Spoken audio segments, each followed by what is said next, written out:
iPads and other devices are called tablets because they belong on tables. They are tested 20 centimeters away from that big guy that I showed you before. 20 centimeters away. They are not approved to be held in the laps of little children, although millions of kids are having them now in schools because the people involved in educational technology and those involved in public health research are not talking to one another. Because if they were, they would understand that you're giving children a two-way microwave radiating device, and if you must give them such a device for learning purposes, put it on airplane mode so that it's not sending and receiving signals as it does otherwise. Now, this is some new modeling, again, that we've developed with colleagues in Brazil, and we can share with you how we've done it.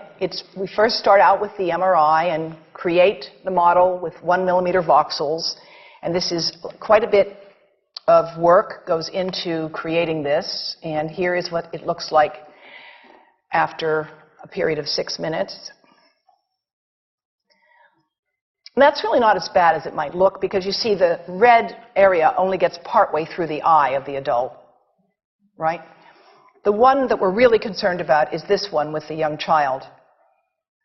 And this is a 3-year-old brain that we modeled. And you see that by the end of that 6-minute call, the peak radiation, yellow and red, is getting all the way into almost both eyes.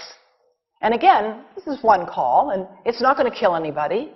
It may not cause any biological effect whatsoever for 1 call or 2 calls or 3 calls. But the question is, what's the cumulative impact of this kind of exposure? How do we evaluate it? And I want to show you an example of some of the work that we are doing now that I'm releasing here for the first time. And this is a modeled microwave radiation dose of a 6-year-old with greater levels to the frontal and temporal lobes, eyes and cheek. And watch this here. Now, yellow, white, and red are the hottest, all right? And if you look carefully, you will see it's going into the eye, the nose. Do it again, just so you'll get to see it. And partly into the brainstem. Now, that's just showing you that there's going to be some exposure into that area of a young head. It doesn't tell you that there's any biological effect, right? Now, the next slide is going to show you something that might be of interest to students and faculty here. And that has to do with exposure to the reproductive organs. We call them the gonads. I think you say the testicles. And bone marrow. And look here at the radiation as it gets into the groin area. And that's just from having a mobile phone modeled into the pocket. And this, again, is based on a normalized SAR with a dipole antenna. Now, the breast. The breast is mostly fat, contains a lot of fluid. Things that contain fat and fluid cook faster in the microwave oven. Now, a cell phone can't cook anything, all right? Mobile phones do not pop popcorn. That was a fraud. They don't make any heat that we know of, otherwise they wouldn't be permitted. But they do go through things that contain fat and fluid. And we are now working at Environmental Health Trust with scientists at the University of California, San Francisco, scientists at formerly the president of the American Cancer Society of California, because we are seeing women who keep cell phones in their bras. Has anyone seen a woman put a cell phone in her bra? Hands up, please. Please tell them you've heard now why they shouldn't do that. And here I want to show you our first case report from 2009, and we now have many more. This was a Chinese-American woman who used her cell phone 4 hours a day in her bra for 10 years while she was driving. Now, and you drive with a phone on your body.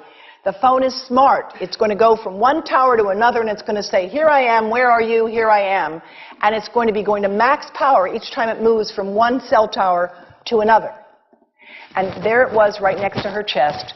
And the tumors that developed right under the antenna of the phone.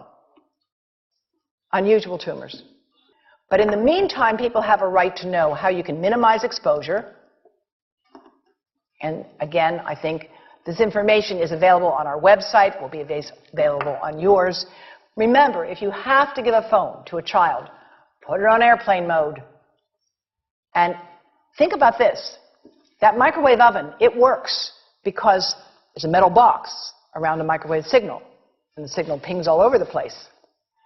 Next time you get into an elevator or a train for any length of time, put your phone on airplane mode. Otherwise, that signal is going all over the place, magnifying and coming back. Keep the mobile phone away from you when it's on and you are asleep. Now, it takes a village to do a lot of things. These are some of the people whose materials I've used today with their permission, and I can't read this list to you, but I want you to know that I feel really honored to be working with some of the most talented people in the world on this issue. And they have given me permission to share these materials with you. And I leave you with this thought from Albert Einstein. The world is not dangerous because of those who do harm, but because of those who look at it without doing anything. So, thank you.